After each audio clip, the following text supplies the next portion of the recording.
નવરાત્રીનો માહોલ અને એમાં પણ ટેમ્પરરી ટેટુ. અને આપણે જે 199 વાળી જે ઓફર રાખેલી હતી એમાં તો ધૂમ મચાવી દીધી. અર્લી મોર્નિંગ ના વાગે છે 10 આવીને બધા ભાઈ જેવા ક્લાયન્ટ સાથે આપણે હેન્ડશેક કરી લીધું. થોડી જ વાર બધું આડાવડું કામ કર્યા બાદ ક્રાઉડ આવવાનું ચાલુ થઈ ગયું. કારણ કે તમારા ભાઈનું હાલે છે જ એટલું. ટેમ્પરરી ટેટુ નું જય, પાર્થ, કિશોર અને અવી આ લોકો ટેમ્પરરીમાં બાકા ઝીકી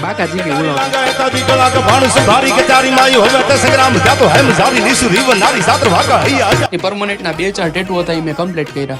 અને આપણે કિશનભાઈને બોલાવી લીધા 1-2 ટેટુ પરમનન્ટ કરવા માટે. આંખનું ટેટુ તો 6 કલાક આવી. ઓસ્ટ્રેલિયાથી આવેલા ક્લાયન્ટ ને જઈ થોડી ઇન્ફોર્મેશન દેવા માંડ્યો. થઈ ગયો બીજો દિવસ. કારણ કે ટ્રાફિક જ એટલો હતો એટલે બધું શૂટ કરી ન શકે. જેટલું કિશન ની યથાશક્તિ પ્રમાણે થયું એટલું કર્યું હોય. પાર્થભાઈ અમારે જોરદાર ટેટુ બનાવે ટેમ્પરરીઓ. થોડીક વાર લાગે પણ કરે જોરદાર. એને કહેવાય પેશન્સ. રવિ અમારા ટેટુ અડ્ડાનો ચિત્તો છે. દોડ્યા જ રાખે. એટલે આવી રીતે મહેનત કરીને ટેટુ અડ્ડાની પૂરી ટીમે જોરદાર ટેટુ બનાવ્યા છે. એટલે નવરાત્રીના 9 દિવસ સુધી ટેમ્પરરી ટેટુ ની ઓફર ચાલુ રહેશે. એટલે બને એટલો આ વિડીયોને શેર કરો જેથી કરી ટેમ્પરરી ટેટુ કરવાના શોખીન કોઈ બાકી ન રહી જાય.